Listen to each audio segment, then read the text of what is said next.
अब जो हम हैं चैप्टर नंबर जो 11 है, ठीक है, उसके जो क्वेश्चन आंसर देखेंगे। अब इसके क्वेश्चन आंसर में ऐसा है कि एक क्वेश्चन तो आपके थ्योरी का आ सकता है, ठीक है, और एक छोटा सा कोई न्यूमेरिकल आ सकता है। तो मैं आपको जो इजी, और वैसे तो सारे न्यूमेरिकल करवा दूँ, जो इजी है, आने लायक है, छोटे हैं, जो आपको आसानी से याद हो सकते हैं, वो अच्छे से ध्यान में करते हुए चलेंगे।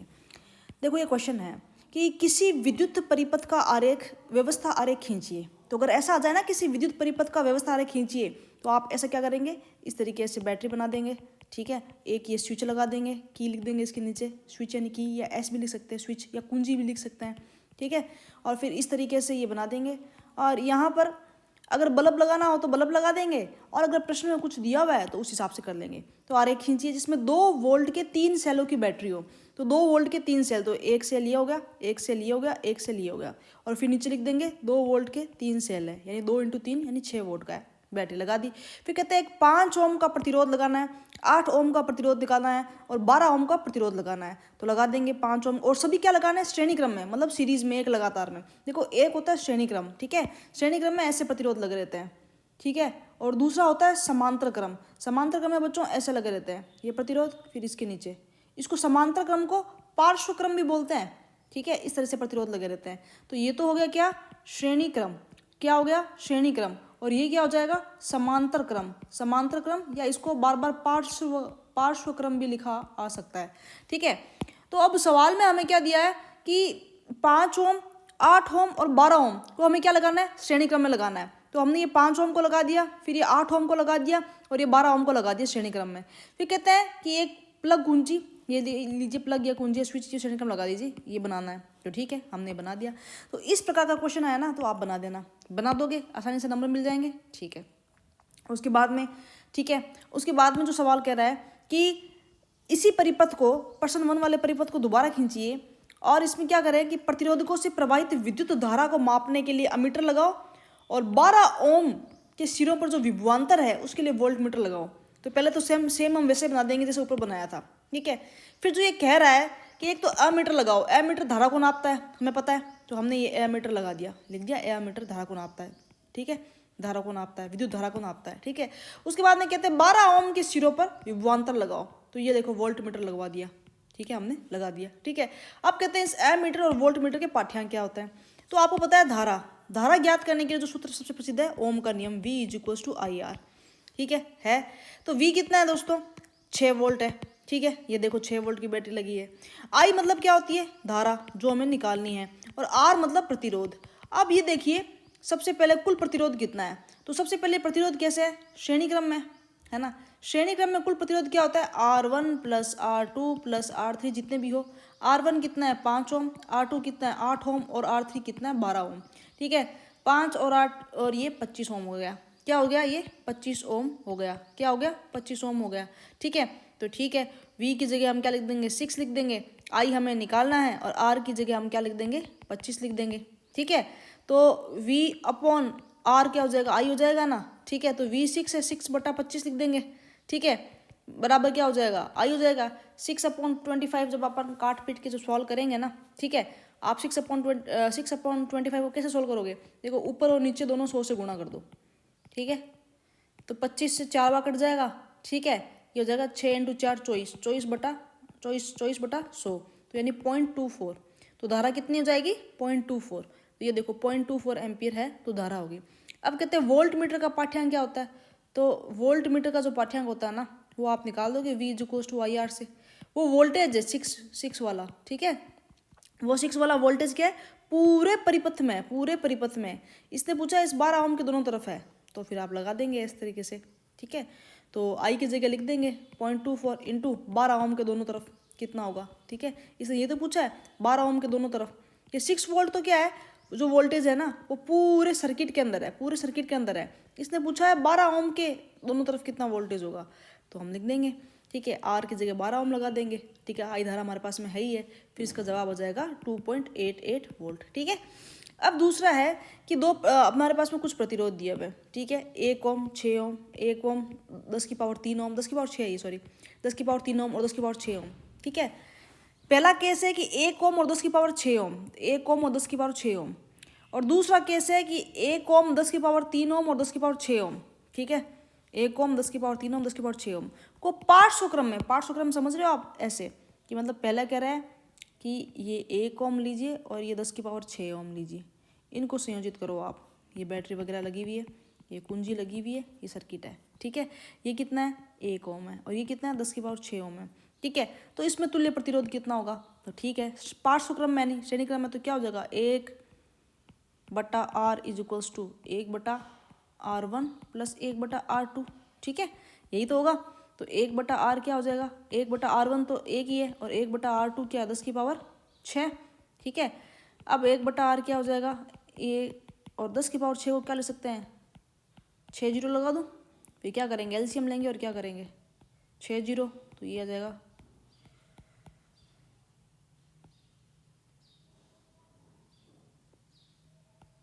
ठीक है।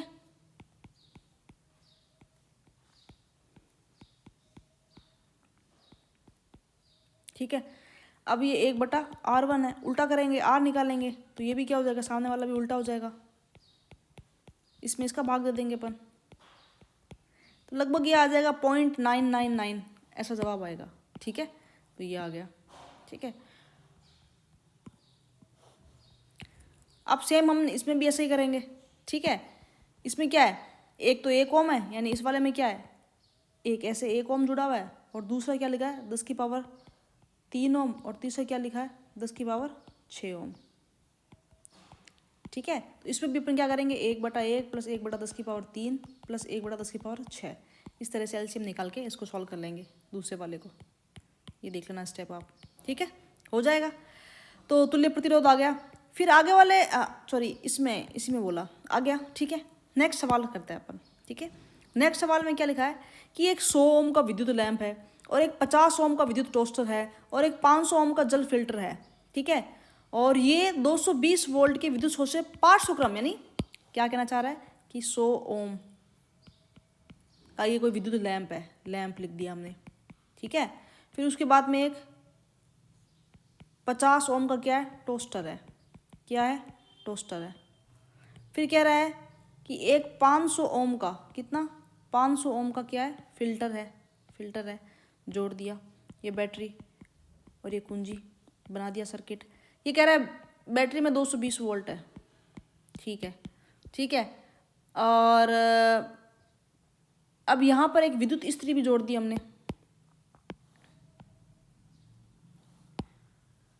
ये लीजिए, आयरन जोड़ दी, प्रेस जोड़ दी, जिसको भी कहते हैं, है ना, ये लो डायग्राम बना देते हैं प्रेस का, ऐसे ही होती है प्रेस, ऊपर डंडा, ये जोड़ दी। तो कहते हैं इससे कितनी धारा ली जाएगी। देखो धारा तो सेम ही है, यहाँ से जितना करंट निकलेगा उतना ही करंट यहाँ आकर इसके अंदर है जाएगा। तो सबसे पहले अपन क्या करेंगे, ओम का नियम लगाएंगे। ओम का नियम क्या होता है, V is equals to I R. I R से, आई से अपन क्या निकाल लेंगे, धारा निकाल लेंगे। V हमारे पास में है 220 वोल्ट, और R हमें निकाल लेंगे। तो R कैसे निकालेंगे, 1/R इज इक्वल्स टू 1/, क्योंकि ये क्या है, पार्श्व क्रम में, तो 1/100 प्लस ये 50, ये 1/500।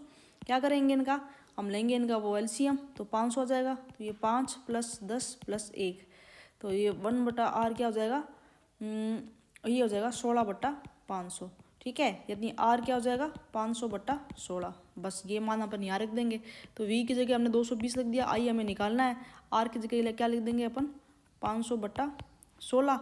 अब 220 × 16/500 कर दो I। जब ये काट पीट के करोगे ना आप, तो 7.04 क्या हो जाएगा, धारा का मान आ जाएगा। समझ गए आप, ठीक है।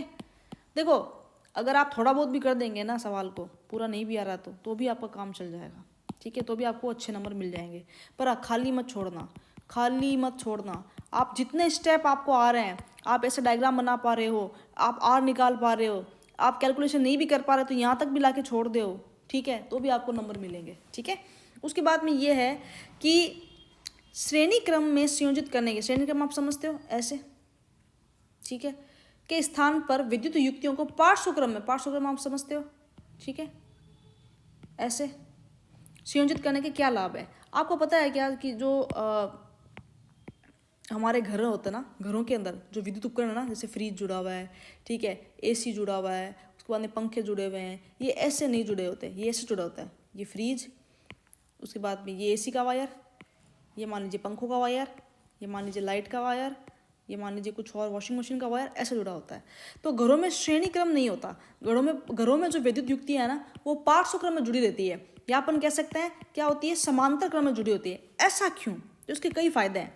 देखो देखो श्रेणी क्रम में क्या होता है, ऐसे होता है, जैसे मान ली मैं आपको यहाँ समझा दूँ, ठीक है। जैसे ये श्रेणी क्रम है आपके घर में, ठीक है। मान लेते हैं, वैसे होता नहीं श्रेणी क्रम घरों में, मान लेते हैं कि यहाँ से ये एसी जुड़ी हुई थी, यहाँ ये फ्रिज जुड़ा हुआ था, यहाँ ये पंखे जुड़े हुए थे, ठीक है। और समांतर क्रम क्या होता है, ऐसे होता है, ये एसी जुड़ी हुई थी, ये फ्रिज जुड़ा हुआ था मान लो, ठीक है, और ये क्या है, पंखे जुड़े हुए थे, ठीक है। अब जैसे यहाँ से करंट आ रही है, मान लो यहाँ से करंट आ रहा है, यहाँ फ्यूज़ हो गया। अब फ्यूज़ हो गया है ना, तो यहाँ भी करंट नहीं जाएगा, यहाँ भी करंट नहीं जाएगा, यहाँ भी करंट, मतलब एसी तो बंद हुई जो हुई, फ्रिज भी बंद हो जाएगा, पंखे भी बंद हो जाएंगे। लेकिन इससे मान लो यहाँ से फ्यूज़ हुआ ना, तो खाली एसी बंद होगी, खाली एसी बंद होगी, यहाँ करंट जा रहा है, फ्रिज चालू रहेगा, यहाँ करंट जा रहा है, पंखे चालू रहेंगे। तो ये एक फ़ायदा होता है, ठीक है, श्रेणी क्रम का। इसीलिए ये देखो कहते हैं कि घरों में पार्श्व क्रम में संयोजन किया जाता है। क्यों, क्या फ़ायदा है? क्योंकि अगर कोई विद्युत उपकरणों में से कोई एक उपकरण फ्यूज़ हो गया, तो पार्श्व क्रम में कोई एक उपकरण फ्यूज़ हो गया ना, तो इसका मतलब है कि फ्रिज और पंखे काम करते रहेंगे, दूसरे उपकरण काम करते रहेंगे। लेकिन श्रेणी क्रम में एक फ्यूज़ हो गया ना, तो आगे धारा जाएगी नहीं, आगे विद्युत का करंट जाएगा ही नहीं, ठीक है। तो आगे वाले भी सारे उपकरण क्या हो जाएंगे, फ्यूज़ हो जाएंगे, ठीक है। उसके अलावा अब मान लीजिए यहाँ एसी है, भाई साहब एसी को तो क्या चाहिए, मान लीजिए एसी को मान लीजिए कि 100 एम्पीयर धारा चाहिए, पावरफुल होता है, ठीक है। लेकिन पंखे को तो मान लो 2 एम्पीयर धारा में चल रहा है काम, ठीक है। तो यहाँ 100 एम्पीयर की करंट आ रही है, फिर वही 100 एम्पीयर की करंट यहाँ पंखे के पास जाएगी, तो पंखा जल जाएगा, है ना। लेकिन यहाँ क्या होती है, एसी को 100 चाहिए तो ये 100 ले लेती है, ठीक है। पंखे को कम चाहिए तो पंखे को 2 चाहिए तो 2 ही जाती है यहाँ पर धारा, तो उसी हिसाब से जाती है। तो ध्यान रखना, जब विभिन्न उपकरण समांतर क्रम में संयोजित किए जाते हैं ना, तो प्रत्येक उपकरण अपनी आवश्यकता अनुसार धारा ग्रहण करता है, तो वो क्या करता है, अच्छी तरह कार्य करता है, फ्यूज नहीं होता, जलता नहीं है, ठीक है। उसके बाद में उपकरणों को पार्श्व क्रम में जोड़ने पर है जो विभवांतर क्या होता है, समान प्राप्त होता है। तो ये 3 वजह हैं जिसकी कारण है जो घरेलू परिपथ में या घरों के अंदर है जो समांतर या पार्श्व संयोजन में है जो विद्युत उपकरण लगाए जाते हैं, ठीक है। उसके बाद में जो नेक्स्ट प्रश्न है या अगला सवाल है, ठीक है, वो देखते हैं। अगला सवाल ये है कि 2 ओम 3 और 6 ओम के 3 प्रतिरोधकों को किस प्रकार संयोजित करें कि कुल संयोजन 4 ओम आए और 1 ओम आए। तो सबसे पहले 4 ओम वाला बैठाते हैं। तो 4 ओम वाला कैसे बैठाएंगे, तो देखो अगर 2 ओम को हमने ऐसे लगा दिया और फिर 3 ओम को हमने ऐसे लगा दिया और 6 ओम को हमने ऐसे लगा दिया, तो देखो 4 आएगा। कैसे, ये देखो दोनों क्या हो गए, समांतर क्रम में हो गए, समांतर या पार्श्व क्रम में हो गए। समांतर या पार्श्व क्रम में आर नेट क्या होता है, 1/r प्लस 1/3 प्लस 1/6 होगा। तो 1/r क्या हो जाएगा, 3 और 6 को ले लो, 6 2 + 1 तो क्या हो जाएगा 3/6। तो 1/r अगर 3/6 है बच्चों, ठीक है, तो r क्या हो जाएगा 6/3 हो जाएगा, है ना। तो ये कट जाएगा, 2 टाइम्स आ जाएगा। फिर देखो ये ऑलरेडी 2 एम्पियर तो था ही ये वाला, है ना, इसकी बात कर रहे हैं। फिर यहाँ उसके और 2 ओम आ गया, 2 ओम, ठीक है, ये वाला प्रतिरोध और 2 ओम हो गया, ठीक है। तो ये तो श्रेणी क्रम में है ना आपस में, ये तो श्रेणी क्रम में आपस में, तो ये क्या हो जाएगा 4 ओम हो जाएगा, क्या हो जाएगा 4 ओम हो जाएगा, ठीक है। नहीं समझे, देखो वापस समझो, ठीक है। ये इन दोनों का नेट क्या आ गया, इन दोनों का नेट क्या आ गया, 2 ओम आ गया, हमने निकाला था, ठीक है। ये आगे 2 ओम जुड़ा है, तो ये 2 ओम और ये 2 ओम जो अभी हमने बनाया है, ये तो क्या है आपस में, ठीक है, ये तो क्या है आपस में श्रेणी क्रम में है, तो 2 + 2 क्या हो जाएंगे 4 ओम हो जाएंगे, ठीक है। तुल्य प्रतिरोध 4 ओम जाएगा, ये डायग्राम बना देंगे। फिर उसके बाद में जो ये नेक्स्ट सवाल कह रहा है, ठीक है, वो ये कह रहा है 1 ओम कैसे हो। तो 1 ओम पता कैसे होगा, ठीक है, जब आप क्या कर दोगे, इस तरह से जोड़ दोगे सभी को ही, 2 ओम के प्रतिरोध को ऐसे जोड़ दो, 3 ओम के प्रतिरोध को ऐसे जोड़ दो, 6 ओम के प्रतिरोध को ऐसे जोड़ दो, तो नेट 1 ओम आ जाएगा। कैसा आएगा, 1/r net is equals to 1/2 plus 1/3 plus 1/6 ले लो, 6 एलसीएम आएगा, 3 + 2 + 1, तो 1/r क्या हो जाएगा 6/6, ठीक है। तो r क्या हो जाएगा, वही 6/6 कटेगा तो 1 आएगा, तो ये देख लो 1 ओम आ गया, ठीक है, हो गया, ठीक है। डरना नहीं है, छोटे छोटे सवाल है, आप जितना भी करके आएँ खाली मत छोड़ना, अपना आप नंबर मिल जाएंगे, ठीक है। उसके बाद में ये है कि 4 ओम 8 ओम 12 ओम तथा 24 ओम के प्रतिरोधों को किस प्रकार संयोजित करें कि अधिकतम और निम्नतम प्रतिरोध मिले। देखो बच्चों, जब आपको अधिकतम प्रतिरोध चाहिए ना, तब तो आप जोड़ोगे श्रेणी क्रम में, ठीक है। श्रेणी क्रम मतलब सीधा जोड़ दो, R1 + R2 + R3 + R4, देख लो 4 + 8 + 12 + 24 48 हो गया, ठीक है। जब आपको निम्नतम प्रतिरोध चाहिए ना, तब आप जोड़ेंगे किसमें, समांतर क्रम में, 1/RP मतलब पैरेलल मतलब समांतर, is equals to 1/R1 + R2 + R3 + R4, इस तरह से जोड़ देके ये निकाल देंगे, ठीक है। तो ये ध्यान रखना। बहुत आसान आसान सवाल आएंगे, बहुत आसान और बहुत सिंपल पेपर आएगा, ठीक है। और बहुत ही ईजी कॉपी चेक होंगी, ठीक है। बस आपको जितना आता है ना करके आना है, स्टेप बाय स्टेप करके आना है। बहुत आसान तो पेपर आएगा और बहुत ही आसान क्या होगा, कॉपी चेकिंग होगी। खाली नहीं छोड़नी कॉपी, स्टेप बाय स्टेप जितना आ रहा करके आना है, ठीक है। आंसर जहाँ तक निकल रहा है आपको, यहाँ तक एलसीएम में अटक रहा है, जो भी हो रहा है पर करके आना है पूरा, ठीक है। ये कहता है कि विद्युत हीटर की डोरी उत्तप्त, उत्तप्त मतलब गर्म नहीं होती, जबकि उसका तापमान अवयव गर्म हो जाता है। देखो डोरी जो होती है ना नाइक्रोम धातु की बनी होती है, ठीक है, ठीक है। तो ठीक है, सॉरी, डोरी जो होती है ना वो किसकी होती है, तांबे या एल्यूमिनियम की बनी होती है। इसलिए क्या होती है, इनकी प्रतिरोधकता कम होती है, इसलिए जल्दी गर्म हो जाती है। जबकि तापन अवयव होता है ना वो नाइक्रोम धातु का बना होता है, और इस नाइक्रोम धातु की प्रतिरोधकता बहुत अधिक होती है। इस कारण क्या होता है, ये जल्दी से क्या होती है, वो क्या हो जाती है, गर्म हो जाती है, और ये गर्म नहीं होती, ठीक है, याद रख लेना। उसके बाद में कहते हैं 1 घंटे में 50 वोल्ट विभवांतर से 96,000 कूलम आवेश को स्थानांतरित करने में उत्पन्न ऊष्मा। तो देखो आपको क्या दिया हुआ है बच्चों, वोल्ट दिया हुआ है 50, ठीक है, और क्यू दिया हुआ है, कूलम आवेश दिया है 96,000, ठीक है। और 1 घंटा यानी टाइम दिया हुआ है, 1 घंटे में कितने मिनट होते हैं, 60 मिनट, और कितने सेकंड होते हैं, 60 सेकंड 1 मिनट में, ठीक है। यानी 1 घंटे में कितने सेकंड होंगे, 3600 सेकंड। बस इतना याद करें क्योंकि हमें आंसर 3600 सेकंड में निकालना होता है, ठीक है।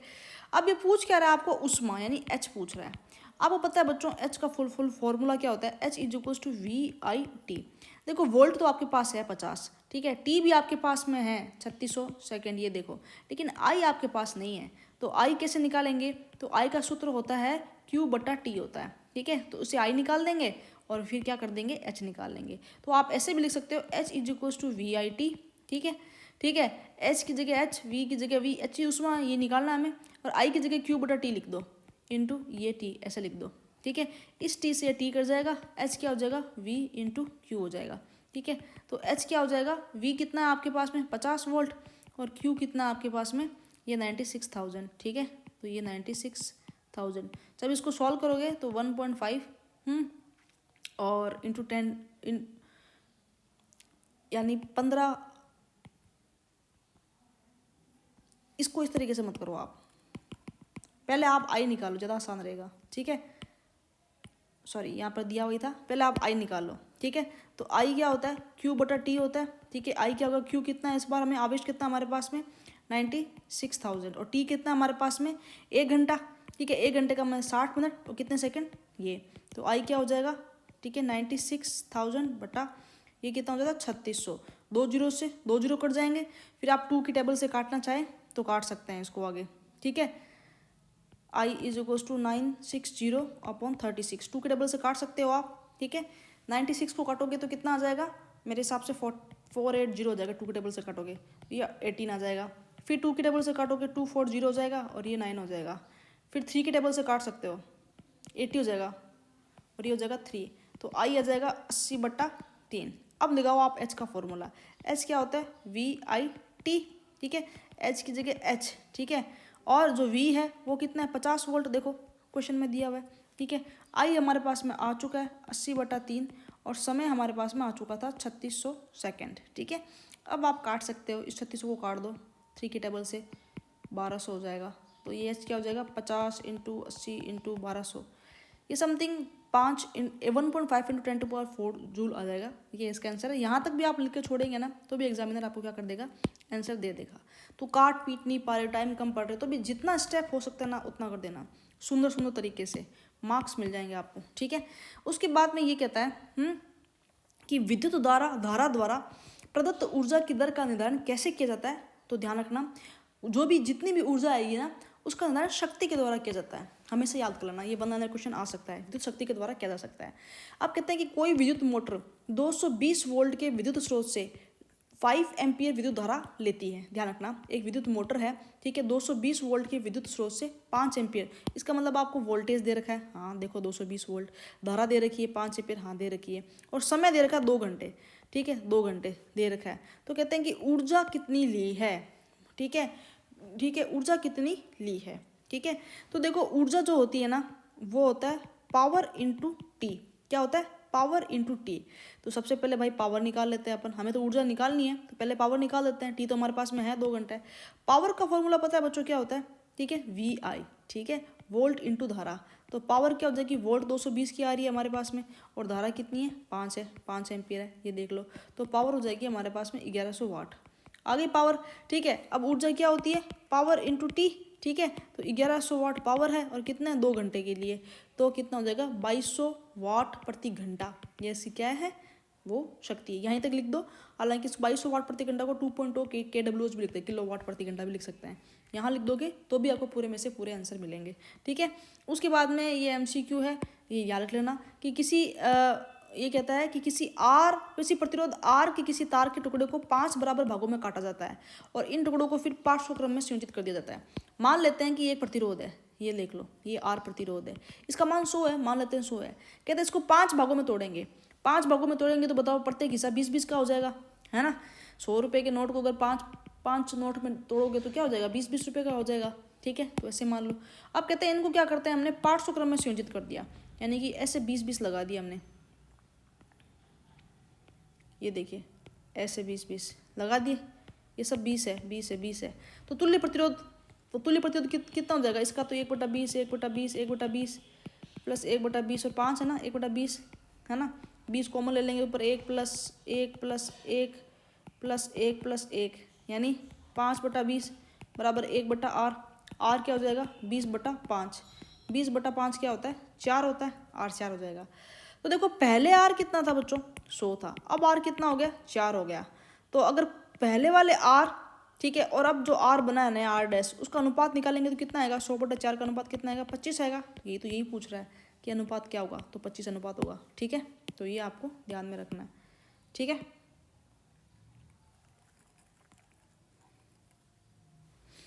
उसके बाद अपन बात करते हैं, ये सारे MCQ आप याद कर लेना। निम्न में से कौन सा विद्युत शक्ति का देखो, ठीक है, कौन सा फॉर्मूला निरूपित नहीं करता, ठीक है। तो देखो ये फॉर्मूला तो है विद्युत शक्ति का, पावर का ये भी फॉर्मूला है, पावर का ये भी फॉर्मूला है, खाली ये पावर का फॉर्मूला नहीं है, ठीक है। और इसमें भी याद कर लेना 25 वोल्ट, इसमें भी याद कर लेना ये, ठीक है। तो विद्युत विभव में 2 बिंदुओं के बीच विभवांतर माप करने के लिए वोल्ट मीटर को, देखो वोल्ट मीटर हमेशा समांतर क्रम में लगाया जाता है 2 बिंदुओं के लिए, ठीक है। और ये वाला MCQ देख लेना भाई, मुझे नहीं लगता कि इतना बड़ा MCQ पूछेंगे, ठीक है। उसके बाद में ये बात बहुत आसान है, इसमें आपको देखो वोल्ट दिया हुआ है, एम्पियर दिया हुआ है, ठीक है। अब कहते हैं कि आप है जो वो ग्राफ बनाइए, तो इस तरह से आपको ग्राफ देंगे। ग्राफ में आप क्या करोगे, इधर तो वोल्ट लिख दोगे, ठीक है, इधर x लिख देना, इधर y लिख देना, इधर वोल्ट लिख देना, इधर I लिख देना। अब देखो यहाँ लिख देना 2, 4, 6, 8, 10, 12, 14 और इधर 1, 2, 3, 4 ऐसे। देखो वोल्ट है 1.6, ठीक है। तो 1.6 क्या आएगा, 0 और 2 के बीच में आएगा, 0 और 2 के बीच में 1 आता है, 1 और 2 के बीच में यहाँ कहीं 1.6 आएगा, 1.6 यहाँ आ गया, ठीक है। और धारा है आधी, तो 1 की आधी आधी 5, यहाँ पॉइंट बनेगा, ठीक है, ध्यान रख लेना। अब दूसरा क्या कह रहा है, देखो दूसरा कह रहा है 3.4 और 1। 3.4 क्या आएगा, तो 2 और 4 के बीच में क्या आएगा, 3 आएगा, और 3.4 क्या आ जाएगा, कहीं यहाँ कहीं आएगा, ठीक है। और सामने वाला 1 कह रहा है, तो 1 यहाँ कहीं, तो ये यहाँ पर। इसी तरह से मुझे लगता है आप ग्राफ बना ही लेंगे, ठीक है। ग्राफ दिया जाएगा आपको और इस तरह से बनाना है, ठीक है, आप कर लेंगे, पॉइंट मिलाना है आपको, ठीक है। उसके बाद में जब अपन बात करते हैं नेक्स्ट सवाल की, ठीक है, तो ये कहते हैं किसी अज्ञात प्रतिरोध, मतलब हमें प्रतिरोध पता नहीं है, R निकालना है। वोल्टेज हमें पता है, हाँ 12 वोल्ट है, ठीक है। धारा हमें पता है, हाँ ठीक है, तो प्रतिरोध निकाल लेंगे, V बराबर IR। देखो वोल्टेज हमें दे रखा है, धारा हमें दे रखा है, प्रतिरोध निकाल लेंगे। प्रतिरोध क्या होता है, V/I ही हो जाएगा, R तो है ना। तो V कितना दे रखा है, हमें 12 वोल्ट दे रखा है, ठीक है। और धारा कितनी दे रखी है, 2.5 माइक्रो एम्पियर। बस बच्चों ये ध्यान रखना है, माइक्रो का मतलब होता है 10⁻³ ठीक है। तो यहाँ पर आप क्या लिखोगे, 12/2.5 × 10⁻³ ये -3 ऊपर चला जाएगा तो +3 हो जाएगा, तो 12 × 10⁻+3 बटा 2.5, ठीक है। ये 2 पॉइंट का पॉइंट हटाएंगे ना तो ऊपर 10 और चला जाएगा, ठीक है। तो ये क्या हो जाएगा, 12 × 10⁻4 है ना, तो इसको ऐसे लिख दो, 10⁻4 का मतलब ये से होता है, ये 25 हो जाएगा। अब 25 की टेबल से आप काटोगे ना तो ये 400 बार कट जाएगा, तो ये हो जाएगा 12 × 400। जब 12 × 400 करेंगे ना आप तो 4800 ये इसका प्रतिरोध हो जाएगा ओम, ठीक है, ये देखो, ठीक है। उसके बाद में, ठीक है,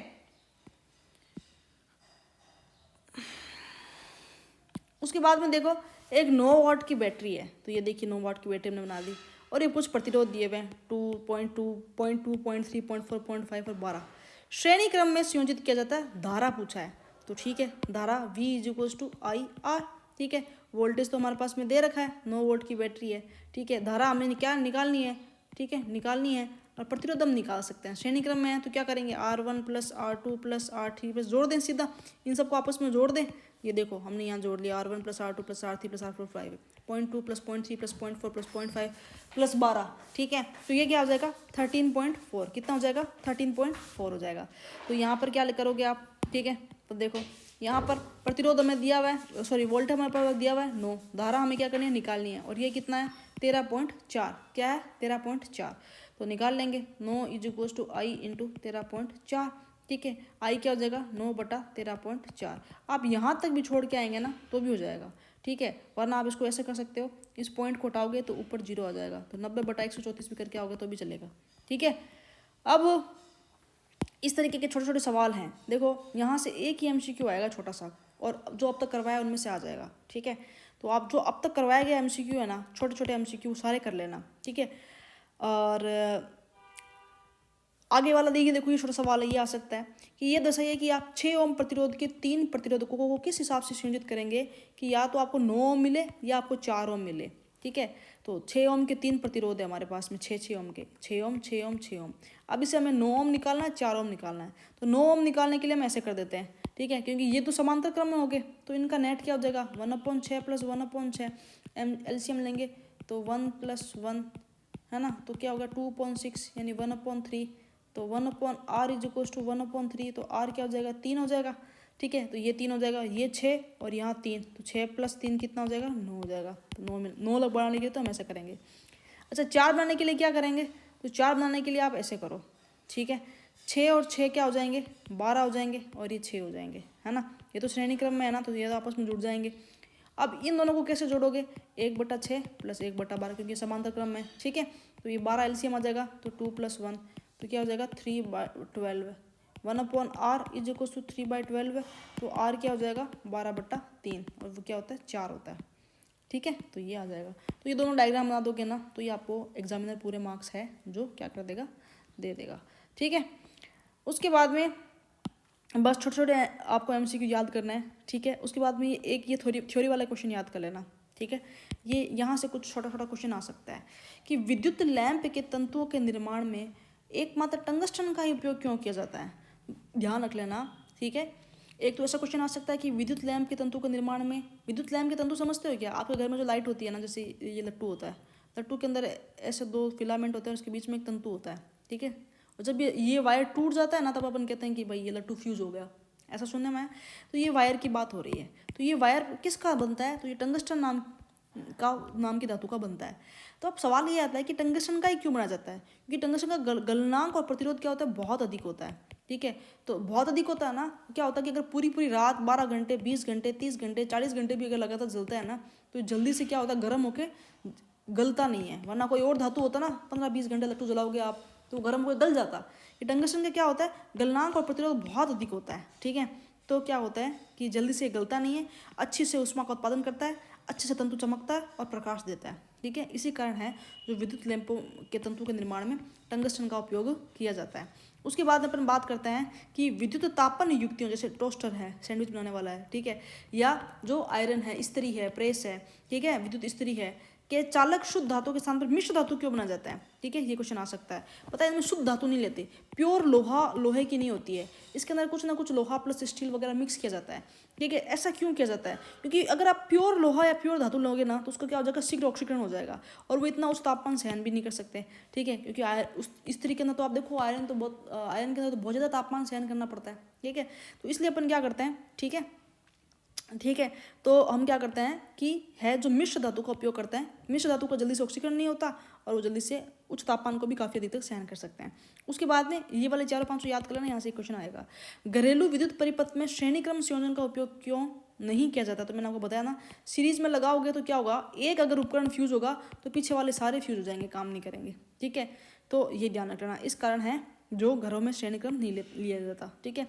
उसके बाद में ये बात होगी कि किसी तार का प्रतिरोध उसकी अनुप्रस्थ काट के क्षेत्र में प्रतिशत किस प्रकार परिवर्तन होता है, तो ये देखना व्युत्क्रमानुपाती होता है, ठीक है, ये ध्यान रखना। जिस प्रकार क्षेत्रफल बढ़ेगा प्रतिरोध क्या होगा, घटेगा, ठीक है। उसके बाद देखो विद्युत संचारण के लिए मतलब इलेक्ट्रिसिटी के लिए जो तार होते हैं ना, वायर होते हैं ना, वो हमारे घरों में कॉपर या एल्यूमिनियम के वायर क्यों होते हैं, क्योंकि ये इनमें प्रतिरोध काफ़ी कम होता है और विद्युत संचारण के लिए क्या होती है, उपलब्ध है, धातुएं सस्ती भी है और सही रूप में हमारे पास पर्याप्त रूप से उपलब्ध भी है। तो इस चैप्टर में आप बेसिक छोटे छोटे वन लाइनर याद कर लो, ठीक है, और जो छोटे छोटे मैंने ये न्यूमेरिकल्स करवाया ना वो याद कर लो। आप 100% जितना आ रहा है ना उतना लिख के आ जाओगा ना तो काम हो जाएगा, ठीक है।